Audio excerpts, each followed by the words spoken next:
جو شخص یا حکیم کو روزانہ 78 مرتبہ سوتے وقت پڑھنے لگے تو اس پر حکمت اور دانائی کی راہیں کھل جائیں گی، اس کے فہم و فراست میں بے پناہ اضافہ ہوگا۔ گھر میں رزق کا ڈھیر بس انگلی سے یہ لکھتے ہیں۔ جب بھی آپ کے گھر میں راشن آئے تو ہر چیز پر 14 نورانی حروف شہادت والی انگلی کی مدد سے لکھ لیا کریں۔ آپ اپنی آنکھوں سے دیکھیں گے مہینہ تو ختم ہوگا لیکن آپ کے گھر راشن نہیں، انشاءاللہ۔ 14 حروف یہ ہیں۔ رزق میں برکت کا خاص عمل۔ ایک اللہ کے ولی فرماتے ہیں جو شخص رات کو 25 بار استغفار پڑھ کر اپنے تمام اہل و عیال اور تمام امت کو اس کا ثواب بخشتا ہے تو اس کے رزق میں بے پناہ برکت ہوتی ہے۔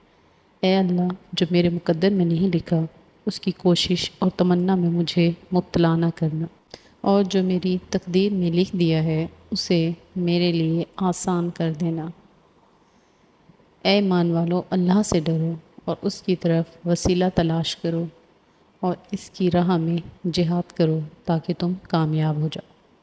ماں اور خدا، ماں اپنے بچھڑے ہوئے بچے کا اتنا بے صبری سے انتظار نہیں کرتی جتنا کہ اللہ رب العزت اپنے بگڑے ہوئے بندے کی واپسی کا انتظار کرتے ہیں۔ دنیا و آخرت میں اللہ کی مدد، جو چھپ کر اپنے مسلمان بھائی کی مدد کرتا ہے اللہ دنیا و آخرت میں اس کی مدد فرمائیں گے۔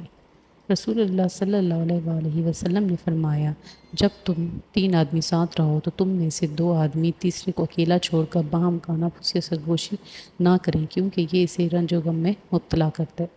کبھی کبھی حالات کے چابک اور وقت کا ہتھوڑا ہماری ذات کو اتنی تکلیف نہیں دیتے جتنا کسی بے تحاشا چاہنے والے کے الفاظ۔